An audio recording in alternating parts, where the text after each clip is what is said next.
Okay, welcome everyone. Tonight, for those who have the book, we're on chapter 26 called Dividing Words. Now, this is a way that we take a word and you divide it by its syllables. And amazing things come out of it. We're used to saying words with all of the syllables together, and it has a meaning, of course. But from the time of the sages through the Hasidic masters, the Kabbalists, they look at a word and they see that just by dividing the word, it adds so much meaning to the word. So we're going to start, again, for those who have the book, on page 237. And our first one will be the very first word of the Torah, Bereshit. Now, one of the chapters we're going to get to, a very important one, is on permutations, on chiluf otiyot, where you take a word and you permute the letters in different ways, and each one of them reveals something more about the original word. So the most famous example of this is the Tikkune Zohar. The Tikkune Zohar takes the word Bereshit in the beginning and permutes the words in many, many, many different ways, and then, of course, explains it.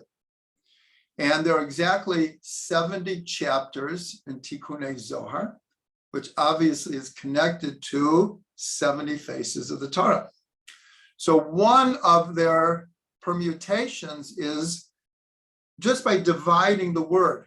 They're not actually permuting the letters. They're just taking the first three letters and the second three letters, and they read it Bereshit. Shet in Aramaic is shesh, means six. So right in the first word of the Torah, now Bereshit itself has 6 letters, which relates to the 6 days of creation.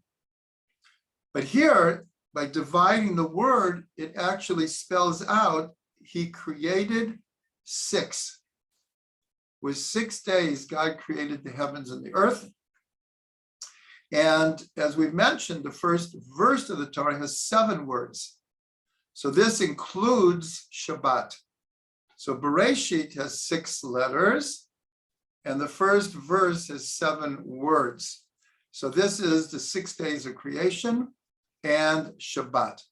Now, if you look over my shoulder, you'll see a very colorful painting there.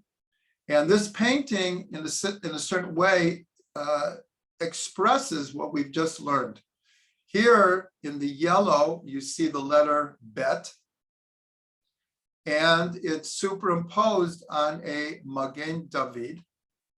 And as we've discussed, the Magen David has 6 smaller triangles.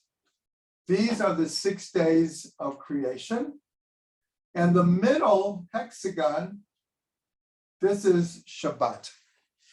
This is the Shabbat. This is an artistic rendering of the teaching that we just talked about.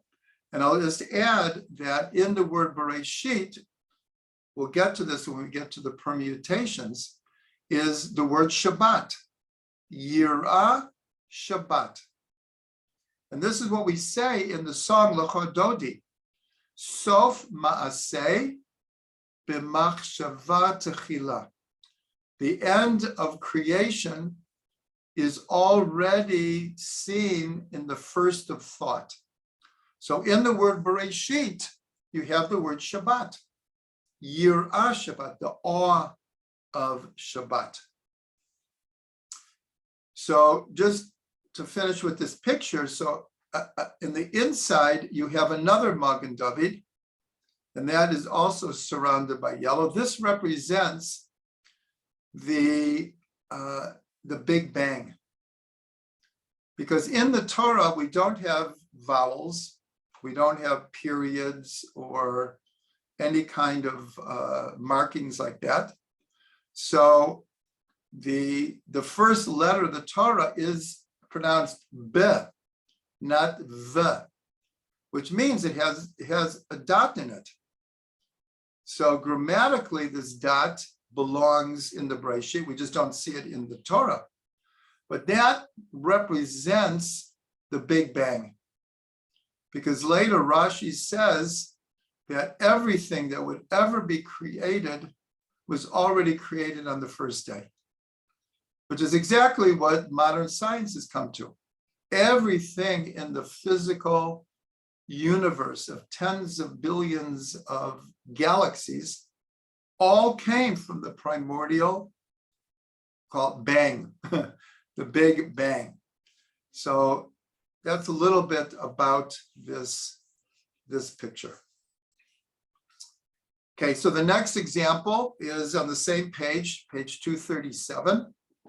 And this is a very, very important one because we have this concept in Shabbat that we receive an extra soul on Shabbat called the Neshama Yetera, an extra level of soul. There's a whole question, where does this extra level of soul come from? Some will explain that when Shabbat comes, it's as if mystically an extra level of soul descends and enters into those who are keeping Shabbat. The other says, not opposite, but a corresponding way to see it, is that this extra soul is always within us, but there's something about Shabbat that uncovers, that inspires an extra level of soul. So here we have two seemingly opposite explanations. And throughout Jewish learning, when you have two opposite explanations, there is always an attempt to see how they are complementary. So really the answer is it's both. There is a certain energy that quite literally descends into us on Shabbat. And there's also a level that it rises from our very depths, our very being. And they're both true. But the question is, where do we learn this? Where do we learn that there's an extra level of soul? So when you study Talmud, this kind of a question is asked about virtually everything. And almost every page of Gemara is, how do we know that? Where do we learn that from? Where's the verse? Where's the word? How do we know this? So this is part of the passage. It comes from Kitisa, called Vishamru. And we sing this actually before we daven the standing prayer, the Amida on Shabbat. Vishamru b'nei Yisrael. Okay, I'm not going to sing the whole thing, but it's the whole passage. Vishamru b'nei Yisrael, and Israel will guard the Shabbat, will observe the Shabbat. And the end is V'yom HaShvi'i Shabbat Vayinafash. And on the seventh day is Shabbat. And here comes the question: how do you translate Vayinafash? The simple explanation is it comes from the word nofesh, which means to rest. That's why in Israel, like a vacation home or a village, a vacation village is called nofesh. It's from rest. But it also is the same letters as the name of one of the levels of soul, nefesh. Vayinafash can mean on Shabbat, again, this is talking about God, but it's relating to us. He became soul-like. So they actually learn that from this word is this concept that this extra level of soul is given to us on Shabbat. Now they go even further and they give a drasha, and this is why it's in the section called dividing words. So the sages said, don't just read it vayi nafash, you can read it vai nefesh. Vai nefesh is like oi. In ancient Hebrew, instead of saying oi vey, they'd say vai, oi vai. So vai nefesh means, oh, what's going to be with the soul? And so this is connected to the end of Shabbos as part of Havdalah. There's a custom that we smell something very, very sweet. What's the reason? They say because at the end of Shabbat, the extra level of soul leaves us. And because for those 24 hours, we got used to having this extra level of soul, this extra level of spiritual consciousness. And when it leaves us, we feel somewhat faint. And so we smell something sweet to give us strength, to like smelling salts. The idea if someone is feeling faint, they give them something to smell to bring back their soul. So that's learned from this by dividing this word instead of vayi nafash to vai nefesh. Oi, the soul is leaving after Shabbat. Well, if it's leaving after Shabbat, it means it was there the whole Shabbat. So that's how they learn this extra level of soul. Our sages were so creative. They were so creative. But again, they didn't learn it. They had a tradition. But the question is, well, where does the tradition, where do we see it in the Torah? That's what the Talmud asks about everything.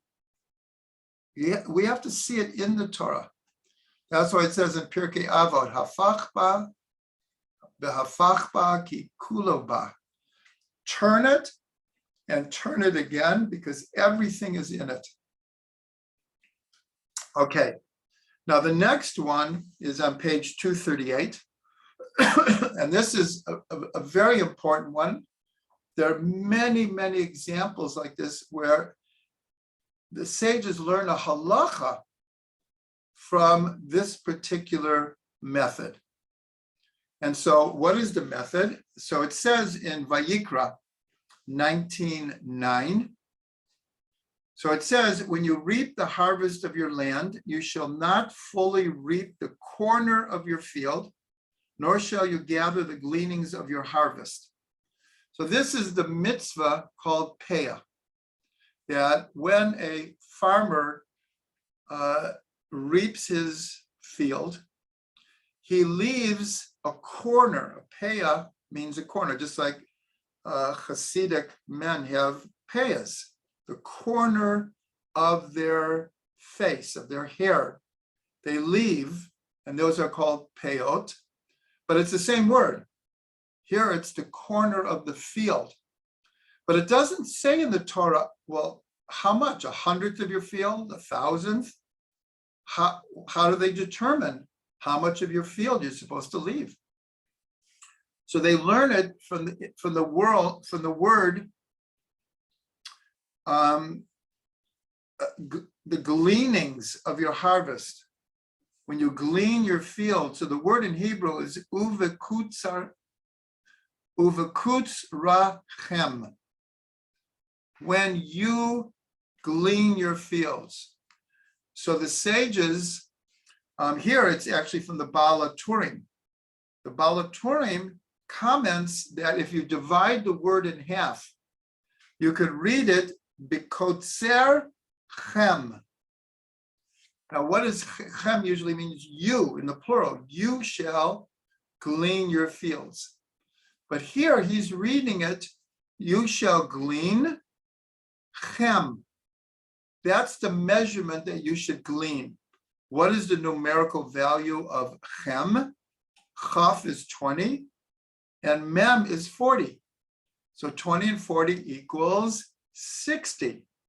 And that is the measurement that the sages give us for how much of the field you shall leave. 1/60th of the field. But here the Baal HaTurim finds a place in the word itself that tells us what the measurement is. That's really an amazing insight. Okay, the next one is on the bottom of page 238. And we're going to do like a shortened version of this. And Beli Neder, in the WhatsApp tomorrow, I'm going to put an expanded explanation of the word that we're going to be talking about. And the word we're talking about is chashmal. In modern Hebrew, chashmal means electricity. Chashmal, electricity. But where does it come from? It's only mentioned a few times, all in the same book of Ezekiel, Yecheskel, in what's called Maaseh Merkava, in his vision of the chariot. And this is the first chapter of the book of Ezekiel. It's considered in a sense, the most mystical chapter in the Tanakh, in the Bible, because the whole discipline of Kabbalah was developed based around the ideas that are given over in this chapter. What's interesting to note is that the word chariot never appears. But nonetheless, that's what it was called, Maaseh Merkava, the workings of the chariot.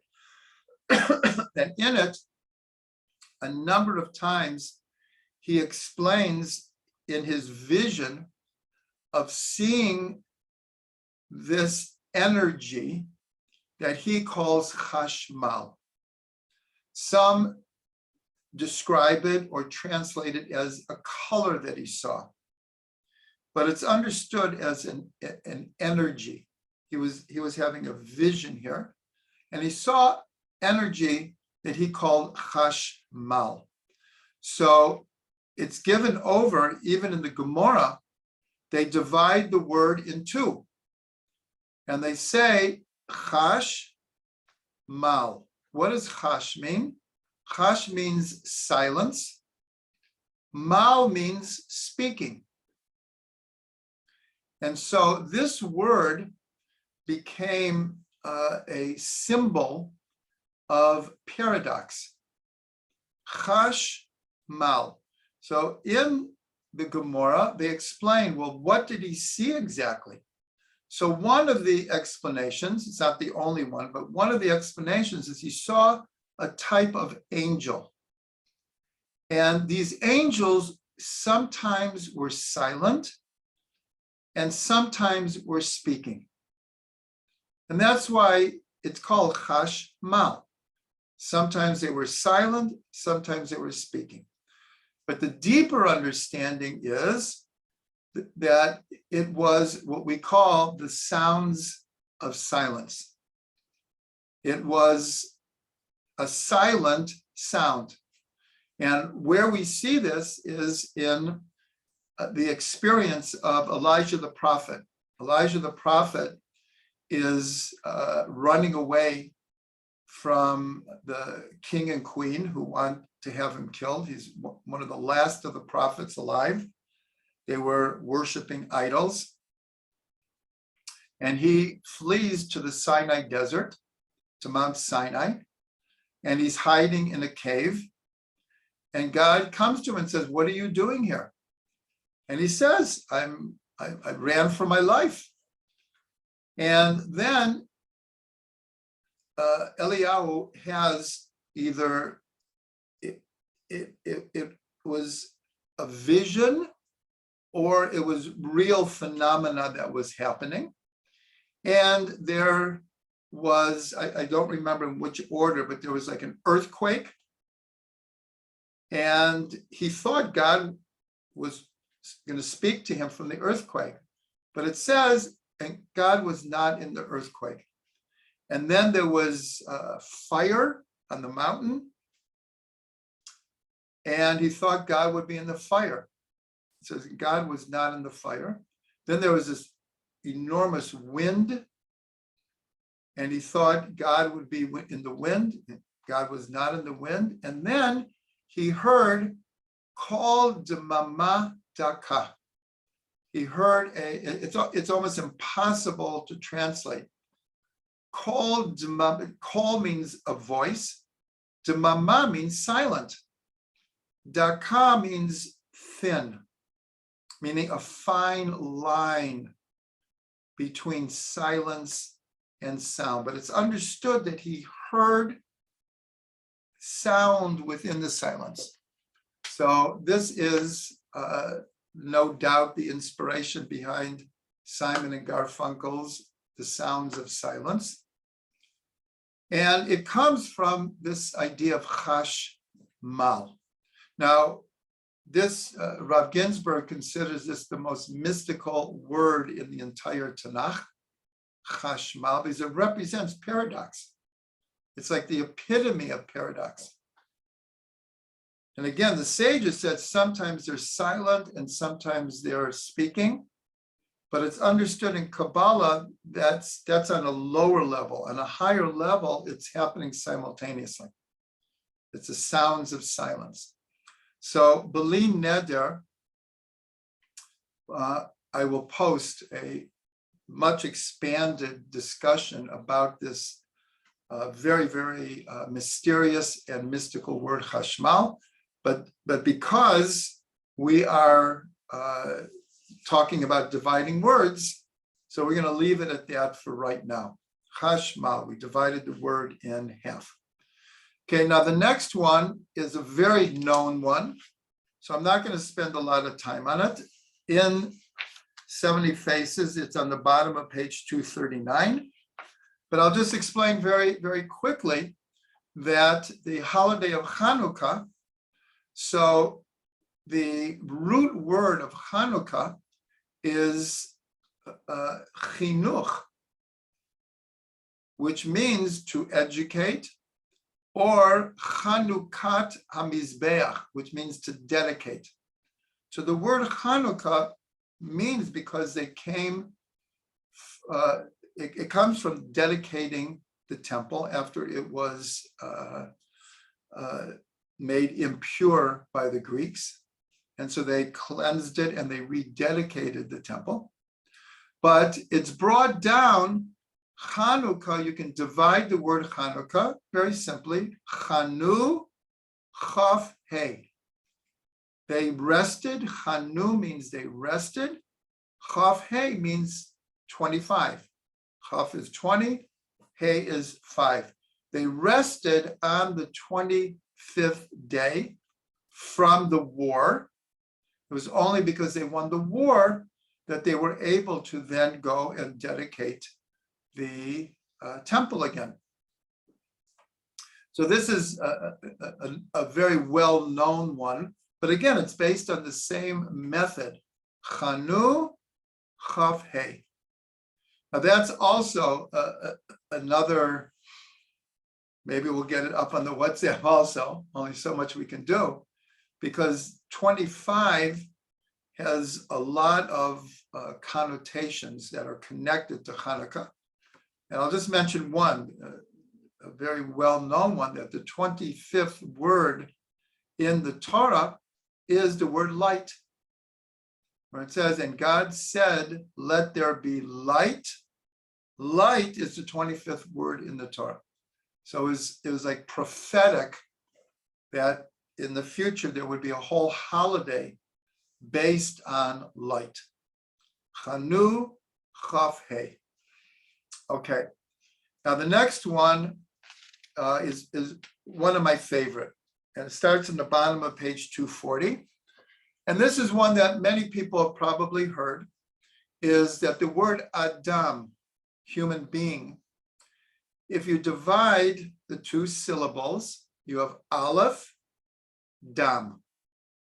Aleph represents the soul.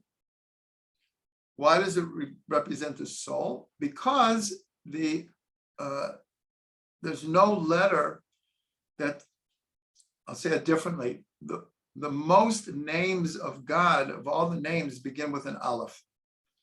Aleph is a very, very divine letter. And Adam is created in the image of God. So the majority of the names of God begin with an Aleph. And so therefore, the first letter of a human being is also an Aleph. Dam is blood. This, of course, represents the body. So very simply, by dividing the word Aleph, Dam, you get, excuse me, you get the soul and the body. Okay, so that's a fairly known use of this method. But I remember a class that Rav Ginsburg gave many, many years ago. And I'm using the expression, I almost fell off my chair when I heard this Torah. I was like, I can't believe this. This is like beyond the beyond. So what is the Torah? So Dam is Gematria 44. Of course, Aleph is 1. And let me just pull up an Aleph here. So just so everyone knows what we're talking about.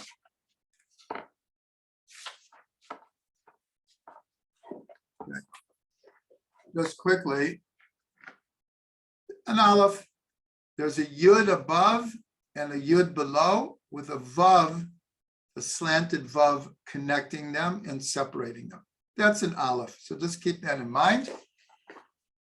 So he said Dam equals 44. So biologically, a human being has 22 pairs of chromosomes. 22 times 2 is, of course, 44. That is what makes a human being. 44 chromosomes, but they come in 22 pairs. Now that's, of course, very significant for the 22 Hebrew letters. And but a human being also has a 23rd chromosome, but it's only one of the pair, and that determines male or female. So that's like the Aleph. The Aleph is a Yud above or a Yud below, and a Vav separating them. So a human being gets either one of the two. It's either the male chromosome or the female chromosome. So the word Adam, in a certain way, reflects exactly the chromosomical structure of a human being. Again, Dam is 44, which is the 22 pairs of chromosomes. And the 23rd is just one, which is the Aleph. I remember when I first heard this, my mouth just opened up, just opened up, like it's like, wow. Wow. To this day, I still get excited with that Torah. Okay, moving on to also page 241. This is a very important one because we are in the month of Adar. And so it's given over in Hasidut that you can read the name of the month Adar as similar like we just did with Adam, is Aleph Dar. Dar means to dwell. Like in modern Hebrew, an apartment is called a dirah. or a dwelling. A place that a person lives is a dira. So Aleph Dar means the Aleph dwells, comes to dwell. So how is this connected to Adar? Actually, for those who get our weekly newsletter, this was the article for the month of Adar. We discussed this at length. The idea Aleph, again, represents God. And we even have a closer approximation because in the Gemara, today, we have an expression, Ribono Sha'olam, master of the world, Ribono Sha'olam. In the time of the Gemara, they had a similar expression, but it was called Alufo Sha'olam. God was referred to as the Aleph of Creation. Now, this has many meanings to it also. It's the first letter, which means God is the first cause. In modern Hebrew, Aleph is the root of the word for a general in the army, an aluf, meaning the head of the army is the aluf. So when we say Ribono Shalom, master of the world, Alufo Shalom means the same thing, but it's represented by the letter Aleph. So the month of Adar is this idea that God comes to dwell. So what does that mean? This could be a long, long discussion, and we have a bunch more examples to bring. But in short, Rav Ginsburg gives over, there are four major reasons given for why God created the world. And he connects that to, to the four letters of God's name. In the following way, the lower hey of God's name is this idea, Ein Melech Belo Am, that there's something intrinsic, essential in God's being that's connected to his being a king. That's why we have such an emphasis on referring to God as king. 100 blessings a day. Blessed are you, Hashem, our God, King, sovereign of the universe. So that's the hey, that God created the world because there's no king without a people. And so in this, again, we're talking in human terms, human logic, that God, to be a king, had to have a universe to be a king over. The Vav of God's name, we're going up. The Vav is that God wanted to do good. There's something essentially good about God. God wants to give. And of course, the Vav here are for the Vav, the 6 Sfirot. Chesed, Gevurah, Tiferet, Netzach, Hod, Yesod. But the first one is Chesed. Olam Chesed Yibaneh. God created the world from Chesed. The higher hey of God's name is that, this is in the Zohar, that God wanted to be known. Again, there's something essential, and the Rambam was famous for associating God with pure intellect. So there's some essential essence of God that is connected to intellect, and God wanted to be known. And the highest, this is why we're saying this whole thing, this highest level is considered the most paradoxical and the most enigmatic. And it comes from a passage in Midrash Rabbah.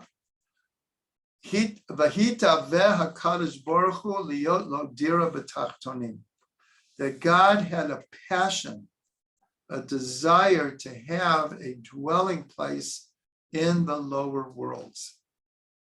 So this is Adar, that God wanted to have a dwelling place in the lower worlds. But why is that connected to the month of Adar? Well, one is because it's the last of the months, and it represents not physically, but in time, it's at the end. But this is one of the greatest secrets of Purim. Purim, in a sense, what we would say is the most physical or material of all of the holidays. There's no laws of work that you can't do. And we celebrate it with eating and drinking. Now, it's true, on Shabbos, we celebrate with eating and drinking, and on holidays with eating and drinking, but nothing's like Purim. Purim is enclosed in the material world. So that's the secret of Aleph Dar.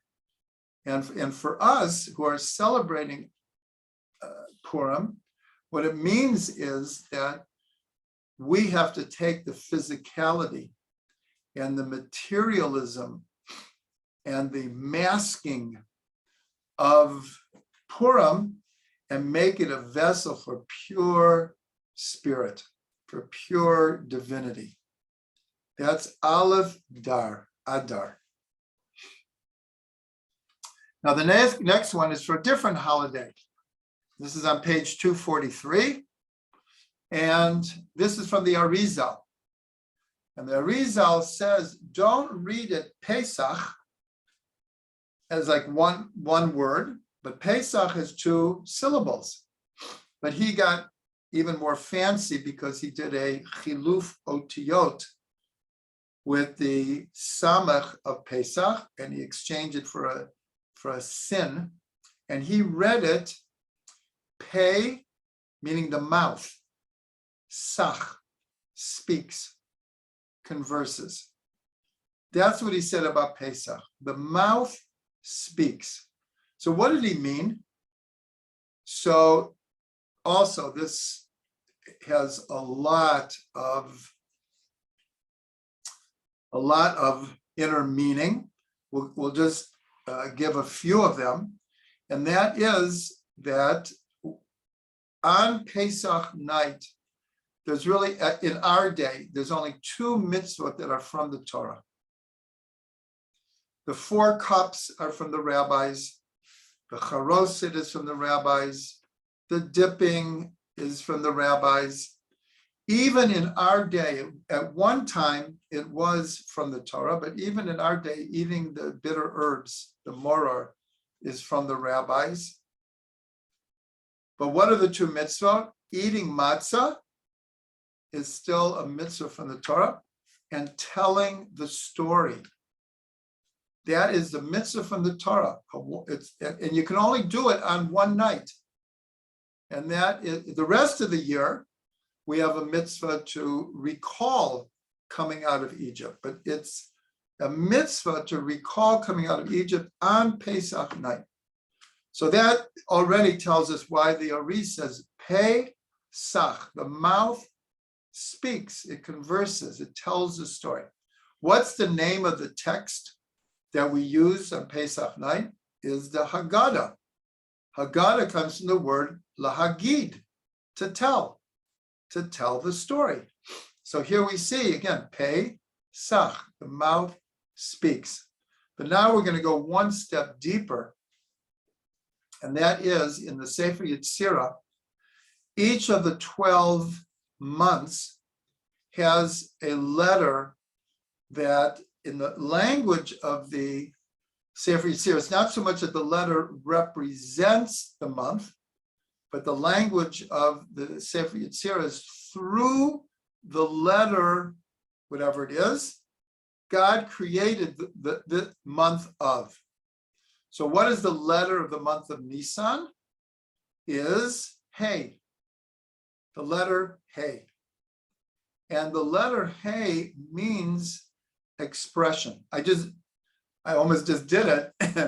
Is if you want to get someone's attention in almost any language, what do you say? hey, in almost any language, hey. But deeper is in the Torah, when God wants to get someone's attention, so he will call the person. What does the person answer? Hineni. Hineni. And it begins with a hey. Hineni. I'm here. I am here. That's an expression of I'm ready for a dialogue. I'm ready for a conversation.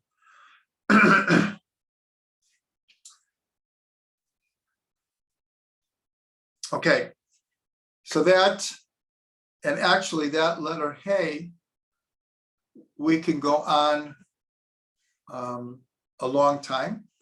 For those who have my Haggadah companion, there's a whole huge section on the letter hey and its connection to Pesach.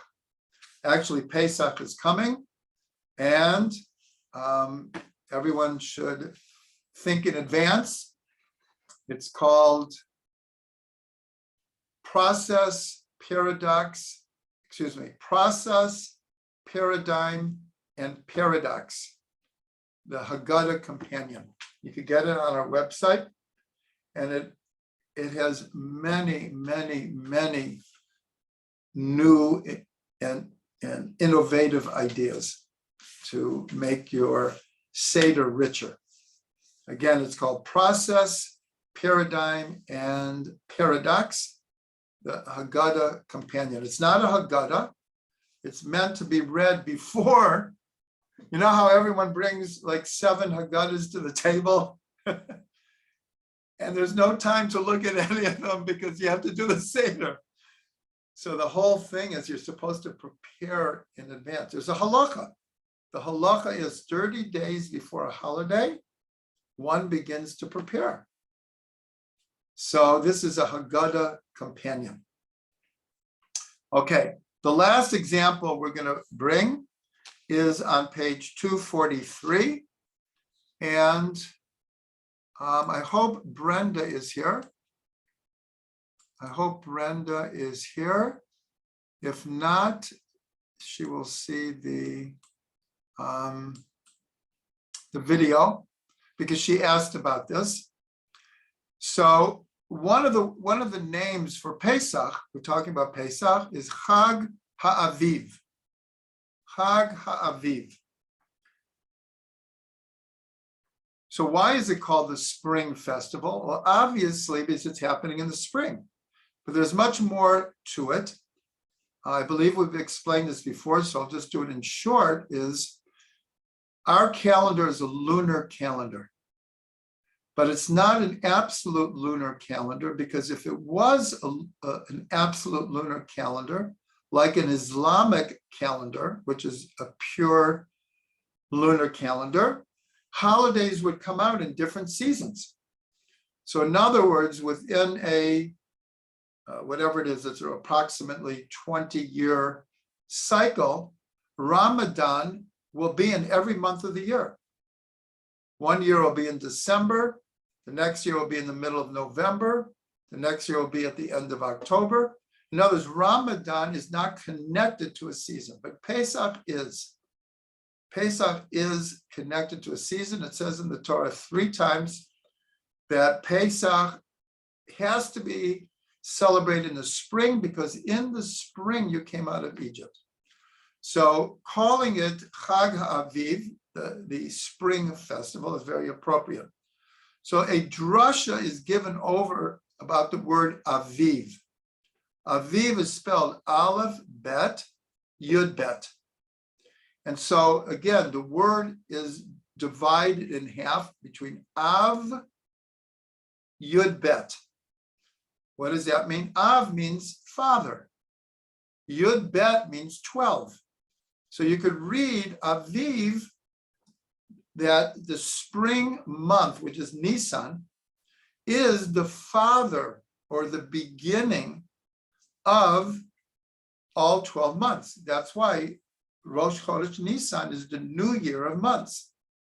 And this, in fact, was the first mitzvah given to the Jewish people as a whole people was the mitzvah that Nisan would be the first of the months.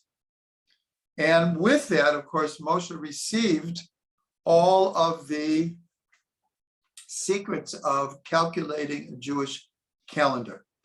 And as I just see, I can't always respond to the